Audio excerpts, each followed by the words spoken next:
Bismillah, Assalamualaikum warahmatullahi wabarakatuh. Alhamdulillah, wassalatu wassalamu ala rasulillah wa ala alihi wa ashabihi wa man walah wa la hawla wa la quwata illa billah, amma ba'd. Pertanyaan seputar BPJS. Yang saya pahami dari pertanyaan ini adalah BPJS mandiri, yaitu masyarakat yang bukan pekerja di sebuah perusahaan atau sebuah lembaga swasta maupun negeri. Artinya dia masyarakat mandiri, sehingga ketika ingin menjadi peserta BPJS maka dia masuk kepada BPJS mandiri. Maka hukum masuk ke BPJS mandiri, hukumnya insya Allah boleh, ya. Dengan alasan yang pertama, BPJS mandiri memberlakukan akad hibah. Lebih tepatnya adalah, ya, dalam istilah fikih kontemporer disebut dengan at-ta'min at-ta'awuni, yaitu serikat tolong menolong lebih tepatnya, ya, atau asuransi tapi dia dengan bentuk serikat tolong menolong, ya, itu tolong menolong.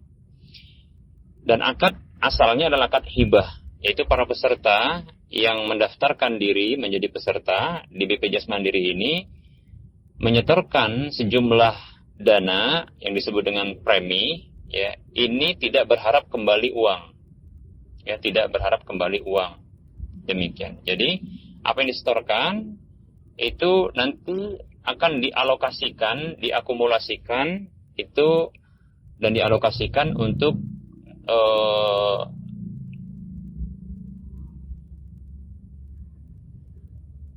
tujuan-tujuan pelayanan kesehatan, ya, pelayanan kesehatan. Demikian.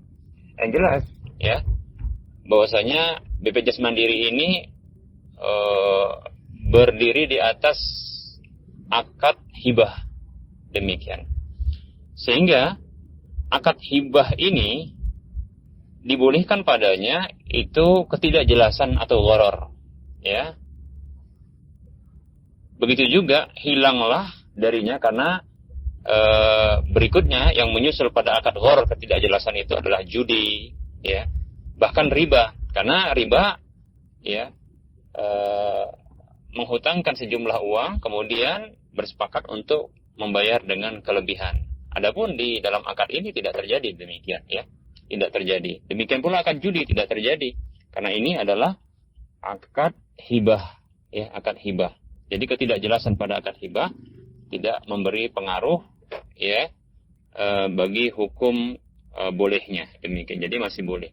Seperti contohnya ada seseorang yang mengatakan kepada saya, Ustaz, saya mau kasih atau mau menghibahkan sesuatu. Ya. Ketidakjelasan terhadap barang yang mau dihibahkan atau sesuatu yang mau dihibahkan tidaklah mengubah hukum kebolehan hibah tersebut. Ya. Bukan lantas, ya, saya harus tahu barang atau sesuatu yang mau dihibahkan. Demikian, ya. Seperti itu. Maka sama seperti ini juga, ya, jadi ketidakjelasan jumlah pelayanan yang akan didapatkan oleh para peserta sekalian pada BPJS Mandiri ini tidaklah merusak akad kebolehan akad ini. Demikian, seperti itu. Adapun dugaan riba, maka kita katakan riba pada asuransi konvensional itu ada dua. Ada namanya riba al-qard, itu riba hutang piutang, yang menyetorkan uang sekian maka disepakati nanti akan kembali, ya, uang, ya, dengan jumlah yang lebih plus dengan pelayanan-pelayanan. Nah, seperti itu, ya.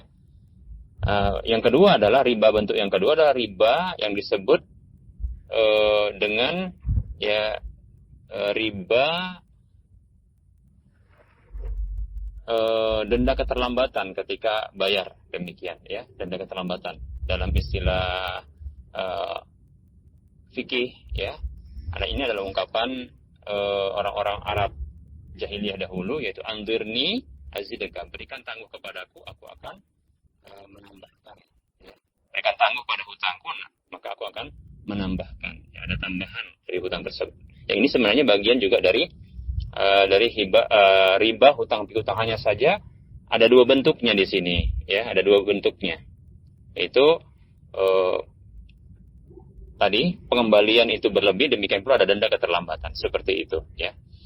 Baik, pada BPJS Mandiri keduanya tidak terjadi, ya, keduanya tidak terjadi riba tersebut, karena tidak ada uang yang dikembalikan, ya, hanya saja dalam para peserta berhak untuk mendapatkan pelayanan kesehatan, ya, ketika terpenuhi syarat-syaratnya, demikian. Adapun uang tidak dikembalikan, seperti itu, ya, karena hibah dia, pemberian, seperti itu. Berikutnya, denda keterlambatan, alhamdulillah ini sudah dihapus. Seingat saya ini di tahun 2019 atau 2018 itu sudah dihapus denda keterlambatan, ya. Demikian. Kalau ada yang mengatakan barangkali ada denda keterlambatan ketika seseorang telat membayar dalam waktu tertentu, lalu dia akan ketika hendak melanjutkan, maka dia dikenakan pembayaran premi. Nah, kita katakan premi inilah hutangnya, ya, sejumlah sekian, ya, akumulasi dari bulan-bulan yang tidak dibayarkan, maka nilai rupiah menjadi sekian, demikian, ya, seperti itu, untuk diaktifkan kembali. Ada juga yang menduga adanya denda keterlambatan pada pemberlakuan kartu BPJS Mandiri ini kurang dari 14 hari. Itu dia akan dikenakan biaya cas dari rumah sakit. Maka kita katakan, ya, maka ini bukanlah bentuk denda keterlambatan, ya. Akan tetapi ini adalah biaya yang tidak ditanggung oleh pihak BPJS Mandiri.